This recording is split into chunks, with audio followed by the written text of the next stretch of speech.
Now this is the final eviction notice from the creator, and I'm starting to see it clearly now. I have been the eternal caretaker for many people, and it just so happened to be that 2025 up until now was the hard knock. It was the lesson. Many people I've met along the way, and I could count them on my hand at this point. So I've been the spiritual, I don't know how to say this, I've been the spiritual pack mule. I have. And this isn't news to me, like it's brand new. I've known it, and this is why I've been exercising boundaries. And you can only exercise boundaries for so long, and eventually you yourself, as the caretaker, ends up hitting the wall. And now that I've seen this wall and I understand it, I know how to make my way around it. I've been the sanctuary for people who have been running from themselves for so long. I hold them, I help them, I feed them some good comida, emotionally, spiritually, mentally, and I witness them. And that's one of my greatest strengths, is bearing witness to people, to their inner child, all of that. But the moment that my presence demands structure, demands truth and honesty, or for them to step up and hold my heart, to hold me when I'm sick and when I'm vulnerable, then it becomes something else. They flip the script, they lie on my name, they block me, they create some sort of systemic loop, right? Some sort of systemic betrayal, or just run away. And now, as I'm exercising these boundaries, I'm realizing I don't have to chase, right? I don't have to convince people to stay around. And that's the beautiful part about this. Because I see the pattern for what it is. I'm not in denial about it. And I'm finally just strong enough to say, yeah, no más, yeah, no. Because again, and I'm going to say this until my last breath, I have paid in blood for the strength and the presence that you see. I paid through my health. I prayed through my spirit. I meant to say paid, but I literally prayed through my spirit. I did not survive dialysis this long, kidney failure this long,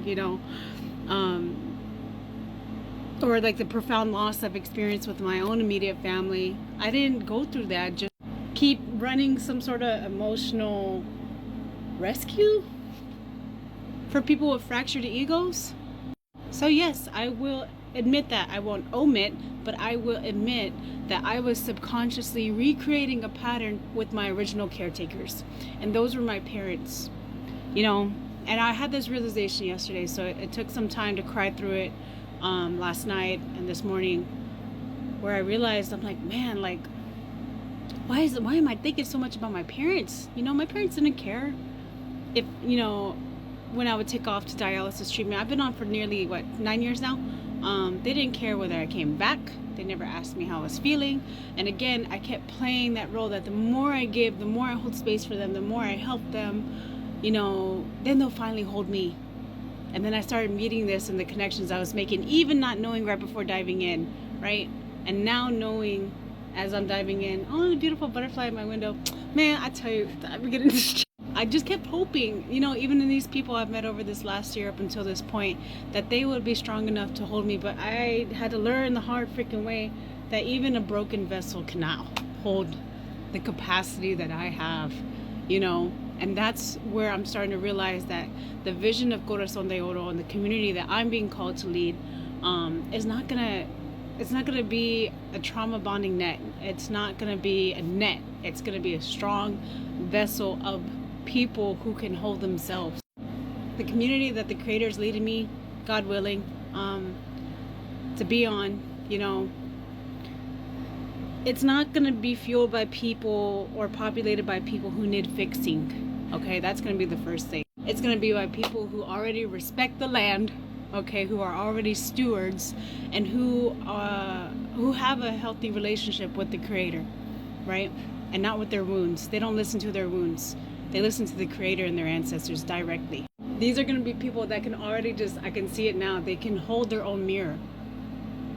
You know, somebody who has that same capacity that I have had for those who came to me who were fractured.